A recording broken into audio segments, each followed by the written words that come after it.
में 179 के अलावे जो लोग आपके पास में हैं उनको भारतीय जनता पार्टी के एजेंडा से या भारतीय जनता पार्टी के मैनिफेस्टो से कोई मतलब नहीं है।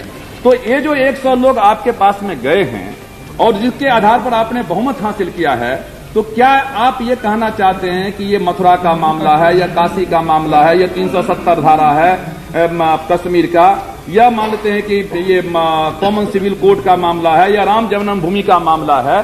तो आपने जो नेशनल एजेंडा में कहा है, ये जो राष्ट्रीय एजेंडा है, ये आपका टेम्पररी है या आपका ये परमानेंट है? परमानेंट नहीं, एक मिनट है। मैं वही चाहता हूं कि सरकार को, प्रधानमंत्री को अपने जवाब में इस बात को कहना चाहिए कि आपको साफ साफ घोषणा करना चाहिए कि हमने उन मुद्दों को छोड़ दिया है। यदि आप ये कहते हैं कि ये मुद्दा हमने तब तक छोड़ा है जब तक हमारी साझी सरकार है, साझा सरकार जब तक है तब तक हमने इन मुद्दों को छोड़ दिया है, और जो ही हमारी सरकार पूर्ण बहुमत में भारतीय जनता पार्टी की सरकार आ जाएगी, इन सारे मुद्दों को हम लागू करना शुरू कर देंगे, तो उसी के संबंध में माननीय सदस्य का कहना है कि ये जो है हिडन एजेंडा है।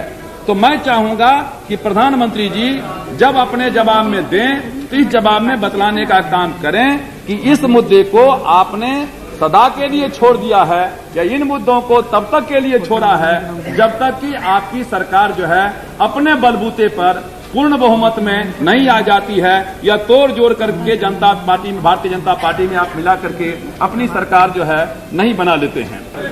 हिंदुत्व का मुझको कोई आपत्ति नहीं होता यदि आप भारत की संस्कृति की बात करते हैं। हालांकि हमारे जैसे लोग आपके भारतीय संस्कृति के हर चीज पर गर्व नहीं करते हैं। मैं पश्चिमी सभ्यता का बहुत विरोध करता हूं, लेकिन पश्चिमी सभ्यता ने बहुत अच्छी चीजें भी दी है। यदि बैलगाड़ी का युग रहता तो आज दलित का कोई आदमी बैलगाड़ी पर बैठ नहीं पाता। ये युग आया, बस का, रेलवे का आया, हवाई जहाज का आया, आज सब आदमी उसमें बैठ रहा है। धोती पहनने का भी अलग अलग ढंग होता है।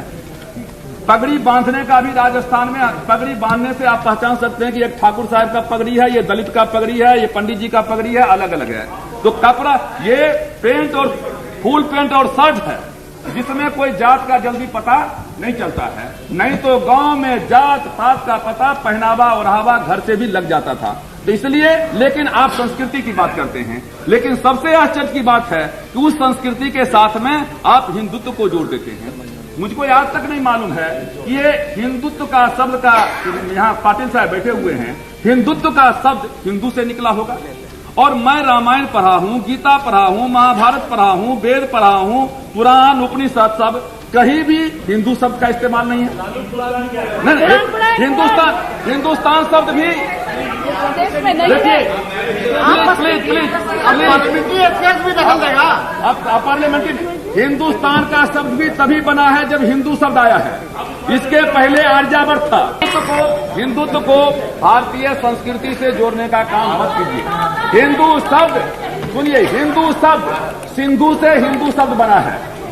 जो ईरान के लोग आए थे वो 100 के बदले में 100 बोलते थे, और वहां से हिंदू शब्द बना है जो हम लोग बचपन में पढ़ते थे, आप भी पढ़ी होंगी। इसलिए हिंदुत्व को भारतीय संस्कृति से नहीं जोड़ा जा सकता है, नंबर 1। और इसलिए आप जब भारतीय संस्कृति की बात करते हैं और हिंदू राष्ट्र की बात करते हैं, सभापति महोदय, आग का कोई धर्म नहीं होता है। आग न हिंदू होता है न मुसलमान होता है, पानी न हिंदू होता है न मुसलमान होता है। उसी तरीके से राष्ट्र न हिंदू होता है न मुसलमान होता है। जिस समय में राष्ट्र को आपने हिंदू शब्द से जोड़ दिया, उस शब्द को नहीं हटा सकते हैं। उस समय में आप इस्लामिक शब्द को नहीं हटा सकते हैं। इसलिए मैं कहना चाहता हूं, ये जो हिंदू राष्ट्र और हिंदुत्व का जो मामला